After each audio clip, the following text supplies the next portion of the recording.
Alright, what is going on YouTube? Finally, I am bringing you guys my movie review of Knights of the Zodiac 2023. We got a Saint Seiya live action movie. It's crazy to think about it, it's so crazy. But here we are. Not only that, but the movie stars Famke Janssen, one of the greatest, finest actresses in all of cinema. But we'll get into that later. But yeah, I went to the theaters to go see this movie. And yeah, it was, well, I have a lot to say, so let's just kind of get into things, right? First, I'll just start off by saying I am a pretty big Saint Seiya fan. It's definitely up there for one of my top favorite shonens. It's definitely not like my favorite shonen because that would be Bleach and Yu Yu Hakusho, but it's still up there for me, Like, I do really like Saint Seiya a lot. I've already mentioned reasons why I really like it a lot in my top 10 shonen of all time video and in my other thoughts and impressions video for this movie, kind of leading up to it, which was talking mostly about initial reactions to the trailers and stuff like that. But yeah, I do like Saint Seiya, although I will also say that I haven't seen the anime of Saint Seiya in a long time. And I do remember that when I was getting into Saint Seiya, I was watching, the original anime, and then there was the Lost Canvas, and I remember that, there was just a lot of different stories within Saint Seiya that it's kind of hard to tell which one was canon. And I feel like, depending on which anime that you follow, or like which story of Saint Seiya that you follow, because not only that, there's also like CG animes of Saint Seiya that like there's just a lot of Saint Seiya content out there, and depending on which one you follow, the canon might be a little different, you know what I mean? So I watched the original and I watched Lost Canvas. I liked both of them a lot, but I do remember there were some differences within the story. So I'm not like 100% sure which one is like the official canon and all that, and like which one's like the legit story and everything. I didn't read the manga, but I'm assuming the original anime is like the one that you would typically follow. But yeah, I just want to kind of get that out of the way. I haven't seen it in such a long time, so it's not like I'm coming fresh off the gates of watching the Saint Seiya anime or reading the manga to watch this movie. Like I didn't really feel like that was worth, especially because the OG anime is like over 100 episodes, and I mean, I do probably want to rewatch it pretty soon actually, and maybe I'll rewatch it, make a follow-up video to this one, and kind of talk about how well the movie did as an adaptation. But for now, I just kind of want to review this movie as a movie, and more or less, did it portray Saint Seiya in a good light? But yeah, just want to put it out there, I haven't seen the OG anime in a long time, so forgive me if I don't remember stuff, or if I don't make certain comparisons or notice certain things, you know what I mean? So yeah, let's get into this movie, shall we? Starting off, okay, in my most recent reaction video where you see like the gods fighting in the sky, and then there's like that one shot that looks super CG. I don't know why it looks so CG. It's like, what were they thinking? Why did they let that like pass the editing room? Like, I'm sorry, but like, because I remember reacting to it recently and I was like, whoa, this doesn't even look like a person. Like, this looks way too like CG. Like, it looks animated. It does not look like someone's really in that armor. And as soon as the movie starts, like, that's the scene that you see. So it's like, okay, they didn't do anything to fix it, and it just looks super weird. Like, I'm sorry, but it just looks super weird, and that's just not like what I want to be like greeted with. It just looks weird. It just looks super weird. But anyway, you start off with that scene. It seems like the pacing goes pretty fast, not in like a bad way or anything. Like, it seems like it's a nice pace, honestly. You kind of start in this underground fight club area, which I will say, in my previous reaction videos, I mentioned that it reminded me of Tekken, and after seeing this movie, it's so much like Tekken. It's actually crazy because Seiya gets called up and he's supposed to fight this guy who literally looks like Brian Fury. Like, he looks dead ass like Brian Fury from Tekken. And not only that, but his name is like Jackie Beast or something like that. And I just think of like the Jack Evans from Tekken. And then also the guy who's like the owner of the club literally has the Jack 07 like haircut from Tekken. And I'm like, dude, this is so much inspired by the Tekken movie. Like, there's no way that you can't tell me it's not inspired by the Tekken movie. Like, it has to be. Like, it's just, there's just so much inspiration taken from it. It's crazy. But anyway, you start off with that, and you know, you have him kind of like fighting the Jackie guy, but he's like not fighting or whatever. He's like dancing around him, and then the club owner comes down and he wants to fight him and stuff. I thought it was pretty cool, honestly, because I think the fights in the beginning, like in this sort of underground fight club area, were probably the best ones, if I'm being honest. I feel like the angles and stuff, and just overall the pacing and the, you know, where you go from here to here, the editing and everything just felt really on point and really tight knit. It feels good. It's good to watch, honestly. And it feels like out of all the fights in the movie, these ones still have like the biggest foot planted in reality, I guess. Whereas the fights later on start to get a little bit, you know, out there, and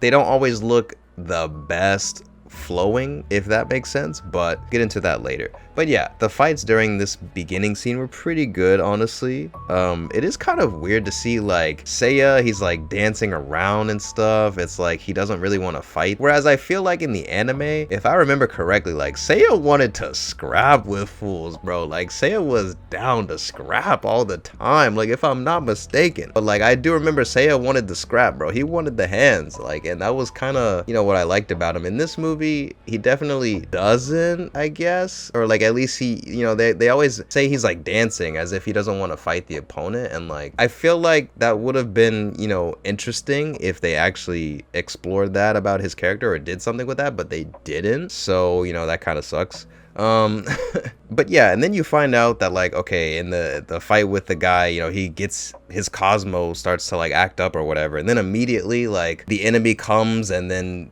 you know, Almon's like, hey, well, you have Cosmo, either come with me or go with them, the enemy. And it's like, it kind of just really starts to unravel super fast. Like afterwards, Almon's like, oh yeah, by the way, like you're supposed to protect Athena, who's this goddess, and you know, it's his daughter, and like all the stuff kind of happens really fast, and Almon is like explaining everything to Seiya like pretty fast, and he's kind of just expected to take it all in really fast. It wasn't like the worst it could have been in terms of like exposition-y, you know what I mean? Like I feel like it wasn't too bad exposition-y wise. They didn't do too bad, but it does kind of feel like it all happens in that moment, or like in that sort of scene space of time, and then afterwards everything just kind of like unfolds about the rest of the story. But like the overall, like, okay, exposition, here's the god of Athena, and these are the knights that are supposed to protect her, and all this stuff like that, it feels like that all just kind of happens like towards the beginning of the movie, and then after that you don't really hear about it throughout the rest, or like you don't really need more explanation than that. Like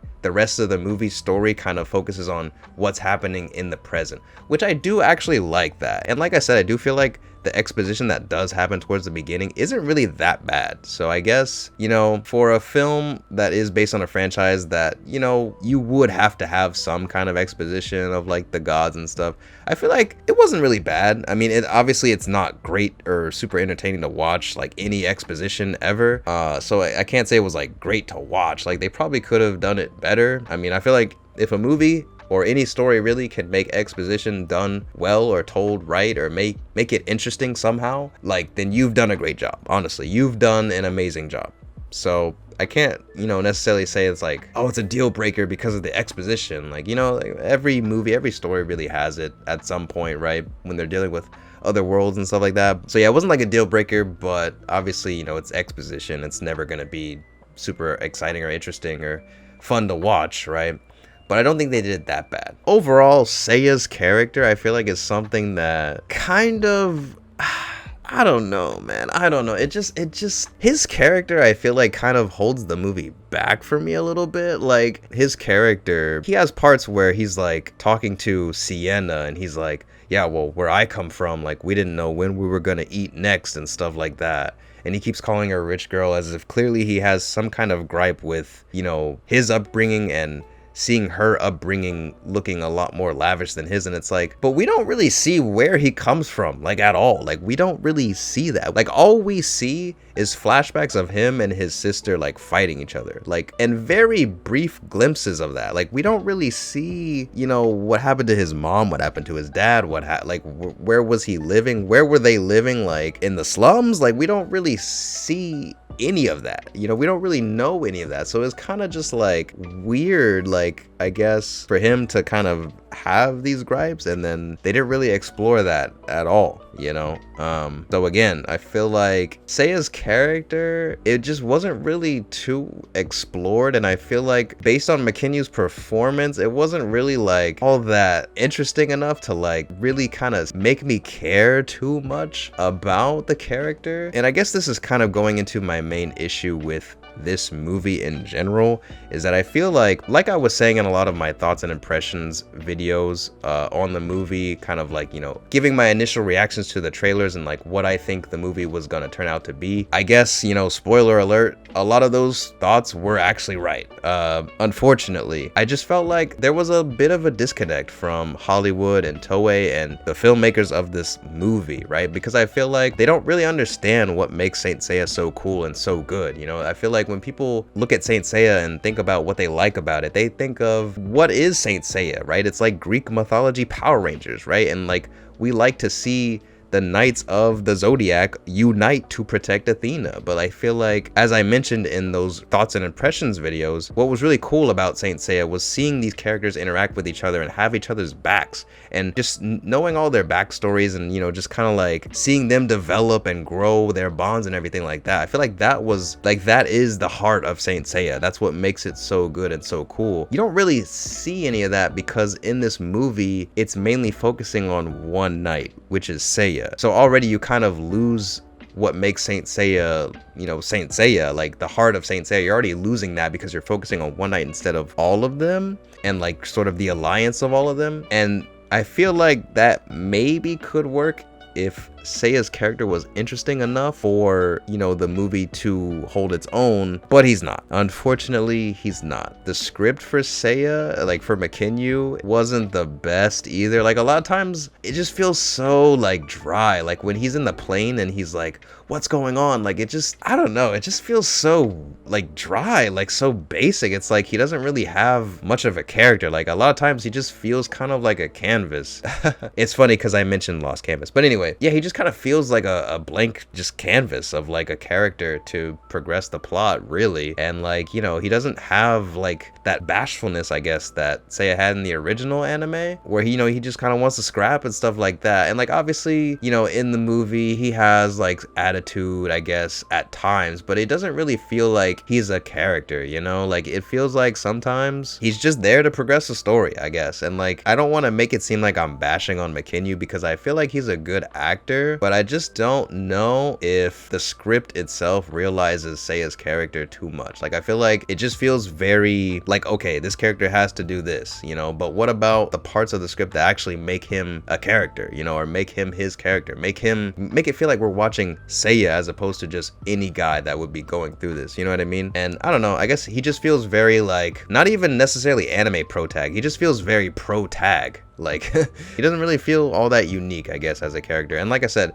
they don't really explore Seiya's character too much, because again, you just kind of see flashbacks of him and his sister, but you don't really see much of his upbringing or anything. They don't really explore that all too much. He just kind of gets wrapped up in all this at the beginning, and it's just like, okay, he has to accept that that's happening. And you know, there's not really much, like they don't play too much on that comedically or anything really. Like there's parts in this movie where I feel like we're just supposed to accept that this happens, or like he takes that, like basically, yeah, he doesn't necessarily accept all the gods and everything stuff at first until he sees like Sienna have a heart attack or whatever, and you know, the whole building is like shaking and stuff. I felt like that kind of made sense, like that worked. But then there's like one part where he gets taken to the island that Marin's supposed to train him, and then Mylock drops him off and's like, oh yeah, if you want to get to her, you gotta like climb this, you know, extremely ginormous mountain or pillar or whatever. And like we just cut from him in the ship to like him already climbing the mountain, and it's like, what? Like there's no way that like, if you're just a normal dude, you're not like staring at that ginormous hill and being like, bro, like what am I supposed to do? Like, you know what I mean? There's no way. We needed a little bit of time or breathing room to be like, bro, like how is he gonna do that? Or at least how did he even start climbing that? Like it's just, it was like literally you see the shot of him on the mountain. It's like, dude, there's no way he just like was like, all right, you know, I'm just gonna climb this really fast. Like, bro, like it really escalated very quickly, you know. But yeah, speaking of which, I do remember one of the transitions where it like goes into a flashback of his sister. The sound was very, very unique. It was like an echoey sound, or it was like an echo of a sound that she was making, and it transitioned into like her, which is his sister. And I thought that was so sick. It was actually such a sick transition. I just wanted to mention that really fast. Wish there was more of those, but yeah. So yeah, overall, I do think that Seiya as a character, not necessarily like Makenyu as an actor, but just overall, Seiya as a character, the script of him and his role in this movie didn't really amount to much. And I feel like because the movie was made in a way that's supposed to be kind of an origin story for him specifically, and again taking away kind of like the heart of Saint Seiya as a whole, and you know, the allegiance of the other knights, and just really focusing on Seiya, it's kind of like you're setting yourself up for failure in a way, because you know, you're putting it all on one character, but at the same time not really doing too much with that character or making him interesting enough to really, you know, carry the movie. And yeah, that is definitely one of my biggest gripes with the film. Not to say that the movie was trash, because I don't think that that's the case. I do actually like the story of this movie, and like I feel like the story and the beats of the story in the movie work really well. There's parts where maybe the acting could have been a little better, or like the script could have been a little bit better, to where those beats in the story actually like feel better, or just are more entertaining to watch, or more like less cheesy, I guess. I don't know. The script and acting, I feel like maybe take away from the actual story and the story beats in the film, because the story and the story beats of the film I think are actually really good. Like the story is definitely pretty interesting and it works really well. Like again, I just feel like the acting maybe just takes away, or like makes it feel a little off, but in actuality, like the story does flow really well and makes a lot of sense, and it actually does kind of unravel pretty well. I also will say the music was pretty good. I mean, I liked it. Sometimes maybe it was just a tad bit like overbearing, but not really, honestly. Like the music was pretty good, I guess.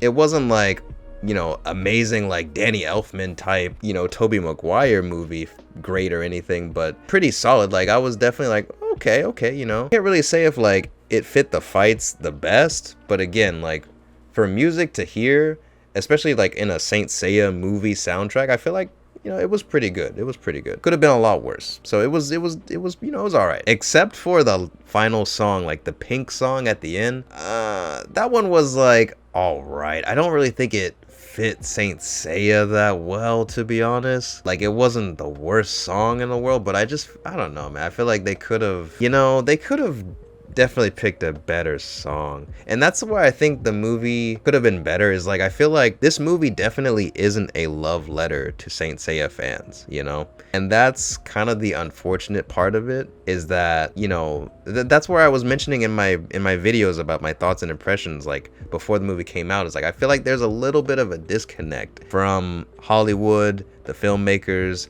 and, you know, the creator of Saint Seiya, and just, you know, the understanding of like Saint Seiya, because, you know, you could tell this movie is not a love letter to Saint Seiya fans. It is Toei Animation hiring Hollywood to make a movie that they think is based on Saint Seiya, and that's what they did, and that's what we got. But it really doesn't feel like the movie is doing everything it absolutely can to like bring out Saint Seiya in the best light possible, or like sort of have every little hidden reference and hidden like Easter egg of Saint Seiya that they could possibly have, or make it stylized the best way possible to reflect Saint Seiya, you know. And that's what kind of sucks, is I feel like stuff like that, the pink song at the end, doesn't really fit Saint Seiya. You know, they could have made a better song choice for that, or they could have just made an orchestra theme of the OG Saint Seiya song, or like something, like, you know, something, right? Like stuff like that, you know, could have been done better.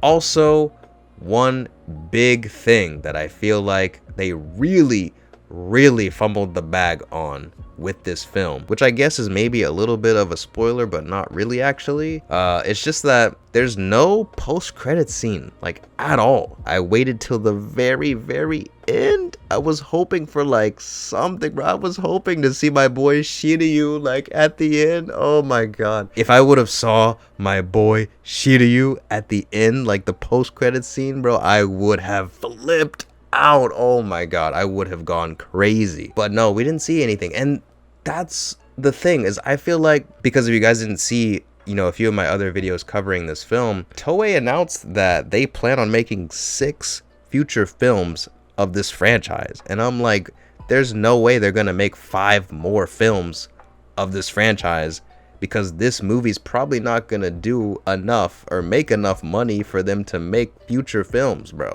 And that's where I feel like there's a huge disconnect, because if they think that, you know, this movie was gonna make enough for them to make more, like, they're kind of crazy, you know? Not even that, but just considering the marketing for this film, like, the marketing wasn't that crazy. I feel like no one really even knew this film existed. So to think that it could even make enough to make more, like, that's crazy, bro. Like, there is a huge disconnect somewhere in that train of you know, whoever's making this movie. And that's where I was like, bro, like, that's why I was saying a lot of that basically in the thoughts and impressions video. Like, there's some kind of disconnect going on with Sony, Toei. Like, something's just not right here, you know? If they were really planning to make more movies, like, even if they weren't planning to make more movies, they should have had some kind post-credit scene or something to, like, you know, hype up for the next one. Like, they should have something like that, even if they weren't planning to make more, because I feel like at the very least, like, that would make people want more, right? Like, even if you weren't planning to make more,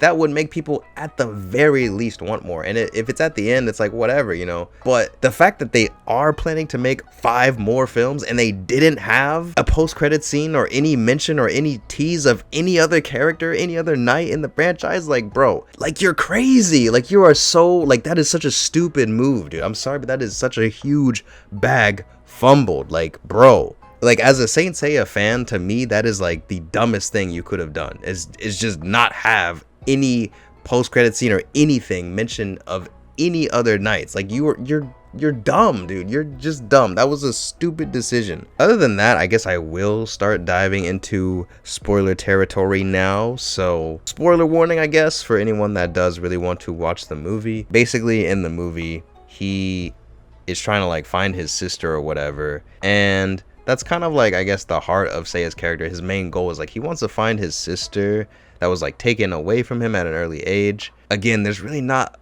too much context, because we don't know, like, where's his mother, where's his dad, like, we have no idea. But anyway, in the end, he never finds his sister. Like, Sienna's just like, well, now I guess we gotta help you find your sister. And then it's like, oh, well, thanks. And then they're just looking off at the sunset. But it's like, I feel like if they're gonna make another movie and, like, you know, introduce other characters with their own backstories that are probably going to be more interesting than Seiya's, they should have just made him find his sister, like, in this movie, you know? Because it's like, it just, I don't know, man. It just feels so, like, unresolved. Like, I don't know. The movie, like, why would they pick that thing, which is, like, the main goal of the main character, to put off for another film?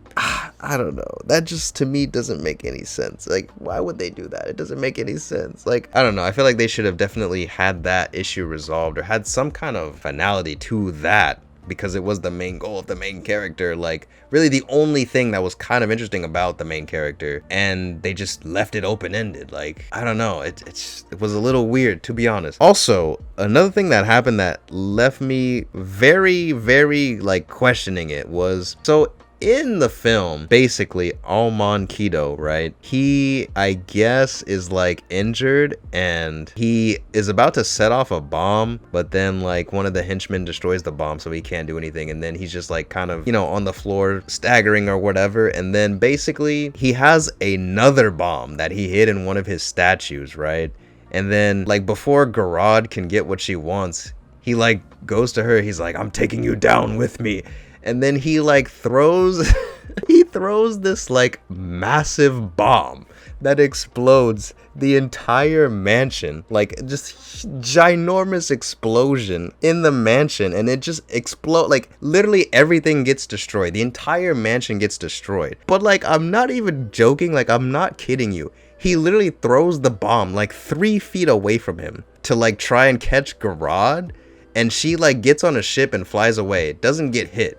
Meanwhile, Seiya, his daughter, and literally everyone else is on the island, on the mansion there, like probably like 5 feet away from him, probably closer to him than Garad, the person that he is trying to take down with him. Like literally every other, like the whole other main cast of the film is closer to him than the person he's trying to explode. Somehow this ginormous explosion goes off, and for some reason it explodes in a square. Like, it's really weird. I don't know why, but when the explosion happens, there's just this giant square like in the island. Like, why did it explode in a perfect square? I don't know. But anyway, that happens, and then Seiya and everyone else is somehow just alive. Like somehow Seiya just survives the explosion. Like, I don't know how, but he survives, of course, and then his daughter survives, of course, and Garad survives. Everyone literally survives except him. Alban Kiddo just suicide bombed himself, and it just doesn't make sense because the explosion was so massive. Like, literally anyone in like literally everyone should have died, honestly. With how massive the explosion looked, everyone should have died. But in actuality, no one died except him. Like, that doesn't make sense. It doesn't make sense. Honestly, it doesn't make sense. But it happened. It happened. So that was something. Oh yeah. Also, Diego's character, bro, I swear, every time he talks, it's like he's trying to spread his mouth open so wide, like on some Mr. Clean type beat. Like, he can't talk without clenching his mouth like so far apart. His teeth are just like, I don't know. It's like something I noticed. I'm like, dude, every time he talks, it's like he can't like just talk. Like, his cheeks just have to spread so far apart as if he's trying to make the most meme smirkish face. Like, I don't understand, bro. Like, it's just that was, something else. But speaking of Diego's character, when he did the whole like centipede thing on the prisoner, like, I don't get that. Like, it was really weird what happened. My guess is that he used some heat on his finger to, like, I guess make one of the prisoner's brain like cells kind of just act up and make him start seeing illusions. Like, that's my guess as to how the whole like centipede thing even transpired. But like, I really didn't get it. It was very confusing. That part was extremely confusing, and I feel like they should have explained it a bit better, because like his whole thing is he's the Phoenix, but then for that one part he has a centipede, and like, I don't know. And the prisoner's acting, I don't know. It was, I know now it feels like I'm kind of just trashing on the movie, but honestly, I don't think the movie was trash, but it's just a lot of parts that I feel like, as a Saint Seiya fan, I gotta say it, bro. I gotta say it. I gotta point it out there. The armor was so trash, bro. Like, I don't know why I thought, but I thought that maybe seeing the movie, maybe seeing a full-on, like, proper training to transformation to having the armor accept him, I would warm up to the armor, but I didn't. I really didn't. I did like how he goes from like the armor not accepting him to the armor accepting him. I thought that was pretty like cool. Like, it made sense. Like, it felt like, like typical Saint Seiya fashion. Like, it felt like it was paced properly and everything, but honestly, the armor looks so fucking trash. It looks so awful, dude. Like, it just looks so bad. It just looks so bad. Like, the fights were honestly not that bad or anything. Like, some of the fights were actually pretty cool, but the armor just ruins it, man. The armor just really ruins. Like, when you see the Ikki and Seiya fight where they're both in the armor, like, I thought I would be a lot more hyped for that fight, to be honest, but when I actually saw it, it didn't really hit as much, because the armor, dude, the armor looks so fucking stupid, dude. Like, the armor is just so big on them. Like, they just look like they're trying to fit inside the armor, but it's too big for them. It's way too big for them. The helmets are like really not fitting their face at all, and it just doesn't look good. It just doesn't look good. It looks so dumb. It looks so dumb. And the way that the armor like fits over their hands, it looks so fucking stupid. It looks so dumb. It looks so dumb. Like that move that he does where he punches, you know, his fist and like the comets flare out and everything. Like I feel like that's, you know, the signature like Seiya move. Like that was supposed to hit. It's supposed to be cool, but like when you see the actual fist and like on the armor over it, like it just looks so dumb, dude. It just looks so dumb, bro. Like it's unfortunate. I feel like the armor did ruin a lot of the moment. And then there's one moment where like Seiya's kind of walking towards Athena when she is already kind of like reached her full power, stuff like that. It almost reminds me of like The Last Stand, the X-Men 3 movie, because you see like Wolverine kind of walk towards Phoenix as he's like, you know, losing his entire body, but he's, you know, Wolverine, so he just regenerates that bitch. But like it's a very similar moment, and Seiya's like losing his body and like his armor. But like, bro, him walking with the armor just looks so stupid, bro. It just looks so stupid. Like, so yeah, that kind of sucked. But yeah, I will say, Famke Janssen, amazing. She does amazing. She kills the movie. Honestly, she carries the movie. Her acting was easily the best. Easily the best. Oh my god. There was one part where she was like, she's actually really funny too. Like, there's one part where she's like, yeah, we get it. You're a man, but like, that's all you'll ever be, just a man. Like, oh bro, like she killed it, bro. She carried this movie. Oh my god, bro. It's actually so crazy to see like all these actors and everything, and yet she's just still the best. She's the most experienced. Like she's just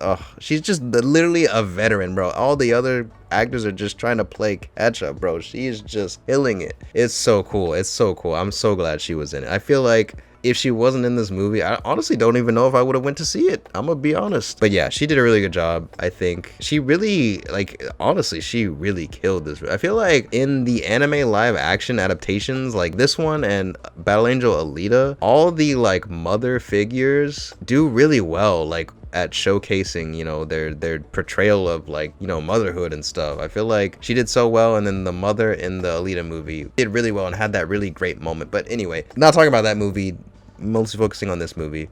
Yeah, Famke Janssen did a really good job, and yeah, it was really cool to see her. She did a really great job, as I expected, you know. But no, yeah, seriously, she did actually do a really good job. I liked her definitely the most. It was cool to see her kind of as like the main villain, which was cool. I thought she was not gonna have as big of a role in the movie, but she actually was kind of the main bad guy, which was pretty cool. And I feel like the story was pretty cool and pretty good, because it's like the villains per se are like trying to do the right thing in a way. So it's like really not that bad. Like the villains aren't like just stupid, you know. They're not like, oh, let me take over the world because why not? Like the villains are actually like have a pretty solid reason. I feel like it's pretty good. But also I will say Diego Tinoco's character Nero, like, or you know, I guess the Phoenix, I feel like we didn't really get much of his character either. Like, I'm gonna be honest, I feel like his character and Seiya's character got really cut out, like, because he seems like an interesting character. Like, he seems like he has a lot going on, but you don't really see any of his upbringing or why he is the way he is, why he joined with her, like what, you know. And it just, I feel like they just skipped over his character a lot. Like, I feel like the Knights have the most reason. I mean, the Knights are the focus of Saint Seiya, but yet somehow they are like literally not focused on at all in the movie. Like, it's just, I don't know, because Nero's character definitely has, like, he seems like he has a lot there, but you just don't see any of it because they don't dive into his character at all. And that honestly makes me think that there might be like a extended version of this movie that maybe they just didn't show, because it really does feel like that. It really feels like there should be more reason for his character to act the way he does, or like to even be in the movie, but they just don't really show it. And I wonder if they filmed it, because the way he acted like, you know, they already filmed it. But honestly, I mean, there's just no, like, story-wise we don't see it. We don't really see it. So it's just kind of weird. I don't know. So I know I did say a lot of bad things about the movie, but honestly, it was really cool just to see Marin train Seiya. Like, oh man, it did actually bring a lot of nostalgia back for me. Like seeing that, like, again, I think it could have been done better, but you know, just the fact that I get to see that on the big screen and like, you know, it just bringing back a lot of memories of the anime and Marin training Seiya in the anime. Like, that was really cool. That was really cool. I'm not gonna lie. It was really cool. And some of the training portions I think were done really well. They were really cool. But again, it's just weird, I guess, seeing Seiya like in just a t-shirt. And the weirdest thing is that Seiya's in a t-shirt, in like a red t-shirt, as like an adult, and then you see him as a kid wearing the same red t-shirt. It's like, bro, his character design literally doesn't change from kid to adult. Like, it just, like, I don't know, man. The production designers, I feel like they kind of fumbled that one, bro. Like, they did not have to make him wear the exact same shirt from like baby to adult. Like, I don't know. That was a little weird. That was a little too like come on, bro. But yeah, and also it was really cool to see Iki like talk about the gold armor. Like, we didn't really see much of it, but he mentioned it, and we now know at the end of the film that he has it. So I'm like, that's like probably the only thing I'm like actually looking forward to seeing what they would do with that in another film, because that's literally the only thing they've even sort of set up for something to happen if they make another film, which is really weird. But yeah, since they were planning on making 6 films, it is really weird that they didn't set up anything for multiple films, but it is what it is. So all in all, I feel like this movie, it wasn't like the worst movie in the world or anything. I do feel like the filmmakers tried to make something decent. Like, again, it's not a love letter to Saint Seiya fans, but it's not necessarily a hate crime either. You know what I mean?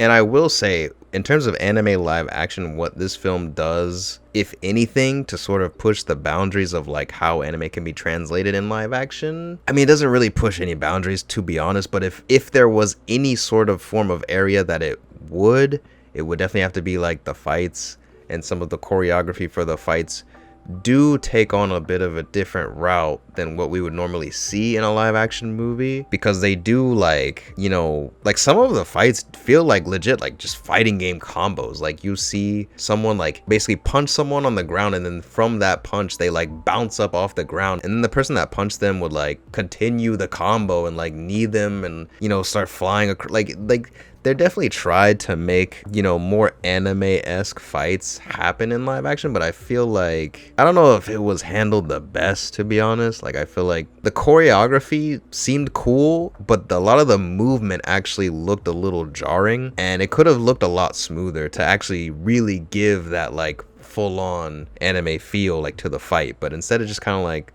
feels like they tried, and again, that's why I'm kind of like giving them that credit at the very least here. Like, they did try, I guess, to make anime fights, I guess, in live action, or like at least fights that feel a little bit different from typical live action fights, but it wasn't done the best. The movement was a little jarring and a little like weird, I guess, and yeah, some of it looked cool, like some of the angles and stuff, and some of the editing, I guess, too. But yeah, it just could have been done better, I think. Like the movement especially, and for a lot of the fights, like the CG was too much. It was really too much. Like, I think that's what took me out of the Seiya and Iki fight, was just like a lot of it was CG, and again, the movement was really just weird, like really jarring, and it just all in all, I don't really know if I would even want them to make another movie. I don't think they're gonna make another movie, because I don't think that this movie's gonna make enough money for them to make another one. But I don't know if I even want them to make another one at this point. I feel like the Saint Seiya fan in me does, because I really want to see my boy Shiryu, but at the same time, like, I don't think that this movie was great, like really good enough, or like impressed me enough, or, you know, blew me away enough to like really want a second one, you know? So I don't know.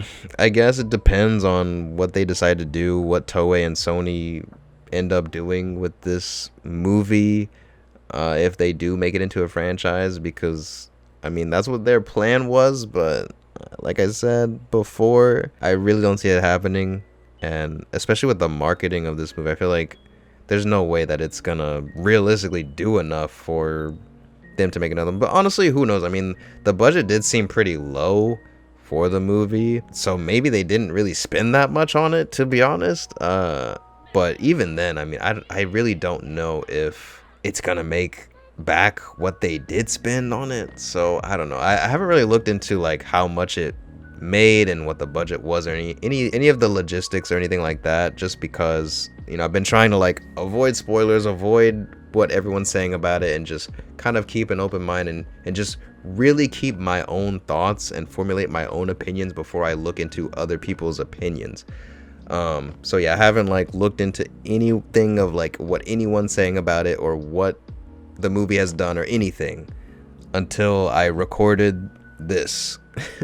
So yeah, I do apologize for being pretty late on this video, but that's pretty much all that I had to say. And before I go, I just kind of want to reiterate that if it seems like I'm trashing on the movie a little bit, it's not as a Saint Seiya hater, but as a fan that wants to see the best of the best, you know? So with that being said, if you guys have seen it, what did you think of Knights of the Zodiac? Let me know in the comments below. Please leave a like on this video. Subscribe if you haven't already, that helps me out a ton. I cover all the Hollywood live action adaptations of anime that are in the works and that have come out in the past as well. So if you want to know more about movies like this one, definitely feel free to check out more of my content. But yeah, that's gonna be it for this one. So as always, thank you guys so much for watching. I really appreciate it, and I'll see y'all in the next video.